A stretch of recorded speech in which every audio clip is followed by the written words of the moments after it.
Hi guys, welcome back to TipRanks. My name is Annika and here at TipRanks we love to hear what you guys think of different stocks and your opinions on market sentiment. So leave in the comments below your thoughts. In this video we're going to look at why analysts believe that Salesforce is a buy.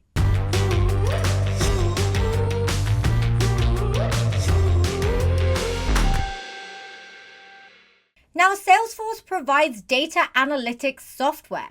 The ticker for the stock is CRM. And whether or not to buy the CRM stock boils down to two fundamental trends. The first being rising corporate spending on digital transformation projects. And the second being Salesforce's penchant to making big acquisitions, such as Slack Technologies. The CRM stock gained 12% in 2021. It had pullbacks in November and December. And these pullbacks actually occurred in a lot of software growth stocks, even Palantir. And this retreatment was because of an expectation of rising interest rates, particularly as this would impact free cash flows. Salesforce's Q3 2021 results actually beat expectations. However, their guidance did disappoint. Nevertheless, there has been other bullish news that we will look at in this video for the Salesforce.com stock. The current price for CRM stock is $251.57. The analyst rating consensus deems it to be a strong buy, and this is based on 29 ratings. And the analyst price target on CRM is $338.15. This is a 34.42% upside based on 29 Wall Street analysts offering 12-month price targets. The first bullish news we can see is that Salesforce was ranked number 1 in the CRM market share for 8th consecutive year. This is because Salesforce has continued to grow its overall market share position as well as increase revenue year after year.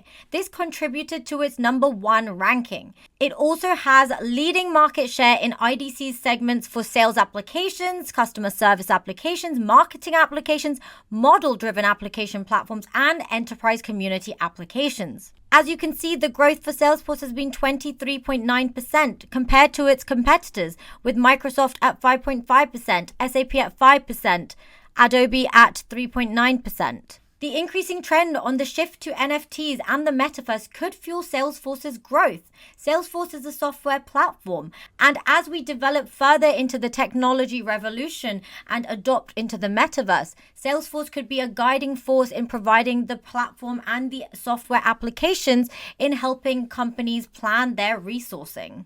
Recent sales have actually increased by 3% post-Cyber Week digital sales in the US.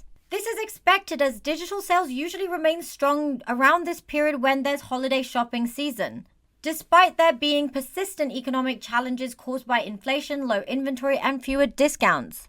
From the Salesforce perspective, this is positive. Rob Goff, who is VP and GM of Retail from Salesforce, says that early December data confirms that holiday demand has smoothed out this year, with consumers shopping early and often. While a spike in digital sales never came during or after Cyber Week, retailers should be encouraged by how steady digital shopping habits and sales have been in the face of higher prices, fewer discounts, and less inventory. So the reasoning I'm mentioning this is that Salesforce provides you with the data, such as the fact that they reported $62 billion in the Cyber Week's digital sales. This data can be used by businesses to conduct their operations by strategizing how to move forward. They can also discuss how to best optimize their sales strategies. In further news for the company, Brett Taylor was promoted to Vice Chair and Co-CEO of Salesforce. This is positive reinforcement for Salesforce going forward, and in particular for the share price. Mark Benioff, who is the chair and co-CEO of Salesforce, said that Brett is a phenomenal industry leader who has been instrumental in creating incredible success for our customers and driving innovation throughout our company.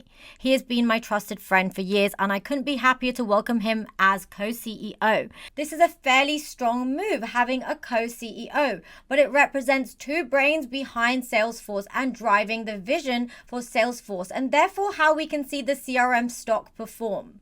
Furthermore, Salesforce has unveiled the next phase of DreamPass and new health and safety innovations to navigate in-person events. The Salesforce Event Health and Safety Playbook and DreamPass provide technology along with the best practices to help businesses more effectively and safely deliver in-person experiences. As the pandemic has evolved, Salesforce's strategy and execution for hosting events has actually evolved with it. So Salesforce is bringing some of these lessons and insights gained into producing Dreamforce 2021 to the public with a free resource to help other organizations reintroduce in-person events. With DreamPass, organizations can create agile, automated communications that inform attendees about event procedures and policies. DreamPass centralizes data such as event registration, customer information, and COVID-19 health status for each attendee, and then generates a secure multi-factor credential for the event. Salesforce is adapting its functionality, particularly in light of the pandemic. By expanding their product functionality, this can mean that more businesses can incorporate Salesforce into their structure, particularly when it comes to catering to the pandemic and conducting business as normal via the Salesforce functionality of DreamPass. DreamPass allows organizations to bring people back together to help enable safer experiences by easily applying health protocols to events. Salesforce's transition into verifiable credential management helps businesses streamline processes and verify health credentials to further strengthen stakeholder trust. The TipRanks Smart Score for Salesforce is a 9 in that it is highly likely to outperform the market. Analyst ratings deem it to be a strong buy, and TipRanks investors are very positive. Blogger opinions are bullish, news sentiment is also bullish, and hedge fund activity has increased. Technicals have also been positive. In fact, Salesforce announced strong third quarter fiscal 2022 results. So they reiterated their FY23 revenue guidance of $31.7 billion to $31.8 billion. Third quarter revenue of $6.86 billion was up 27% year over year, 26% in constant currency. They also raised their fiscal year 2022 revenue guidance to $26.4 billion compared to $26.39 billion, up approximately 24% year over year. With working from home being the new norm and the pandemic constantly evolving, Salesforce has become a choice for a lot of corporations to integrate it into their operations. We can see this article that says that why Salesforce is bringing people back together in person. This is because they allow for flexible teamwork. They also want to make the office into an experience.